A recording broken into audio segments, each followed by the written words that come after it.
Hi, my name is R.Ilkin. I go by Hanna. I'm the author of Blue Mountain Mist. I am sitting here today in Canada doing another insert, and this is to replace 181.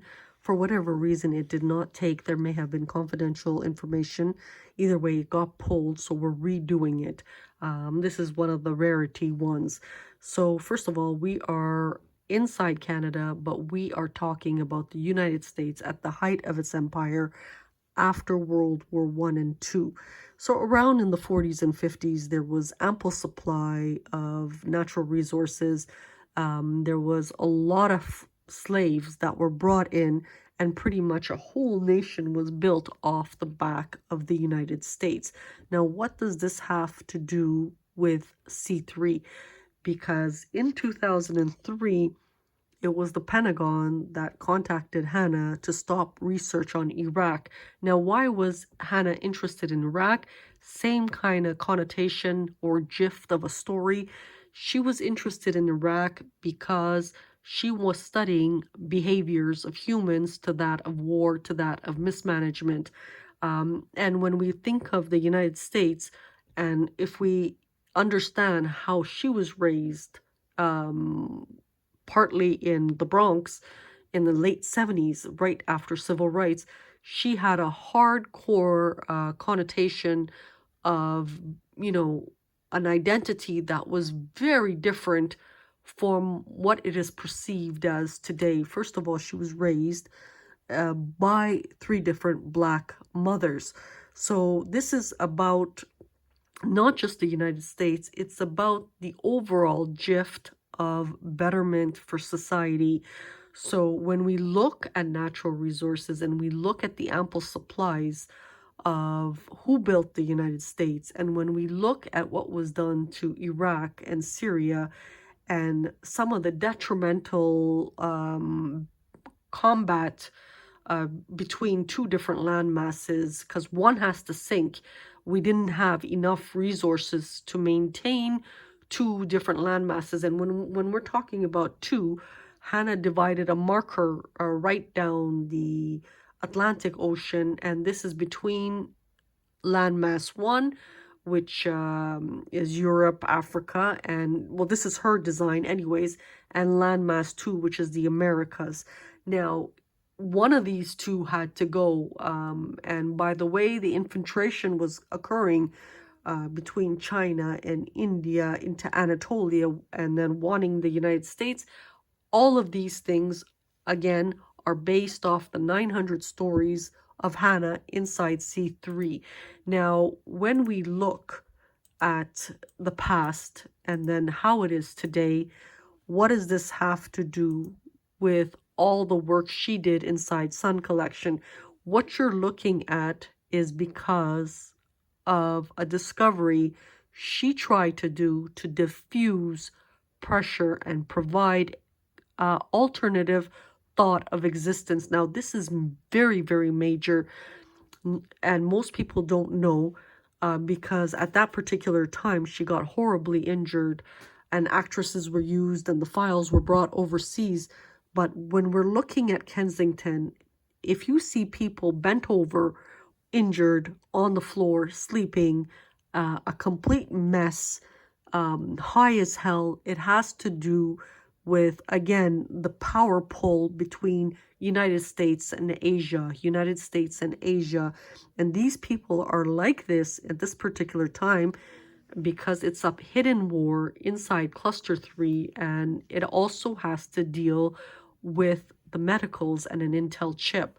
So if there was one story that looked like this, that would be the story of Hanna. And today, when we look at Kensington, and remember, Kensington is not the regular Kensington most people know of today. It actually started in Ontario, in Toronto, where Hanna was kind of sealed in as a test victim originally. And by utilizing a device that she fought Asia and India immensely over, they were able to use the revenue fraudulently and chip a lot of individuals as testing material. So they grew this tiny infrastructure thing, and this little chip was meant for good when it was first designed by the Turks or the Russians at that particular time, because they had planned to utilize a little bit of it and then of what people generate and help use the money to send it overseas to Africa where it was needed. What ended up happening is it slaughtered certain parts of the United States and certain parts of Canada, and it hurt the armed forces. So when you look at the Kensington, Philadelphia videos where the person today is kneeled on her stomach, fallen on the ground, that was Hanna at UFT years ago. And it's a very powerful piece of equipment. And that fight between herself and Lucifer, which is probably weaponry and intercepting Asia and intercepting India, sounded like someone who was interfering with CSIS and interfering with CIA and interfering with Pentagon. Yes, she was, because she did not approve of what was being done to humans with a lethal device like this. So when you see a lot of these now, this may be acting, but she felt a lot of these things, and in her mind, this is very, very real because she experienced it firsthand. So something that was meant for good was taken out of context, over intertwined with the 900 stories of what she calls cluster 3. Now, why is it a cluster? Because we have the education that we're trying to avoid wars, but it went up and down and up and down and up and down. And when we think of China and when we think of the ghettos of Philadelphia, these two cultures do not match. And China just wanted to eliminate all these people, and India wanted to eliminate the culture of the United States. But this is a very vibrant culture that we all love, and it's very unfortunate it's in this bad of a shape today. So today, when Hanna saw Detroit first, the first target hit about 2 decades ago or about 15 years ago, she was devastated. And now today she's looking at different parts of formerly Chicago, formerly New York, formerly any of the ghettos. They are very badly hit. So we are trying to, and I'm working injured, we are trying to rebuild this entire setup to benefit and assist humans as being ethical. Now, you have to understand, Hanna is worth a lot of money. The problem is, with this kind of lawlessness and something tagged in her, she was so helpless in assisting, whether it was Canada or the United States or the armed forces.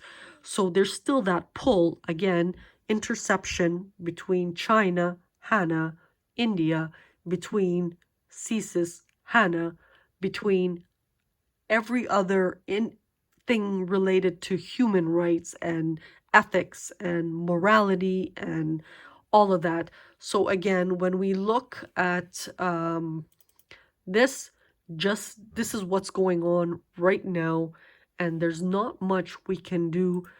Every single day we try to push to revive it. It's almost like reviving someone in a coma.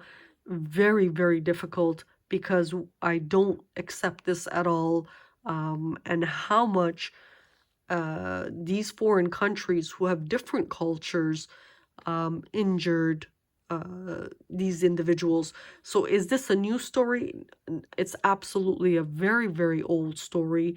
But this is the outcome of when you make a discovery of Kanata Means Wings in 2013, when you written Ottoman, and when you wrote Animal to Hominid, the greed allowed it to grow and allowed it to harm so many people. And that is where we are today. I'm just showing you pictures how much pain Philadelphia, Kensington is, and it's nothing compared to Toronto in 2013 when Hanna was locked in.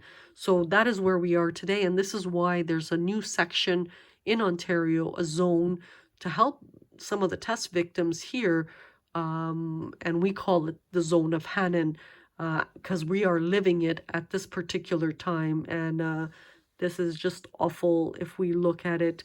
And what's not shown is, again, the ghettos of Chicago, the ghettos of Detroit, the ghettos of New York, what happened in Florida. A lot of these things are hidden.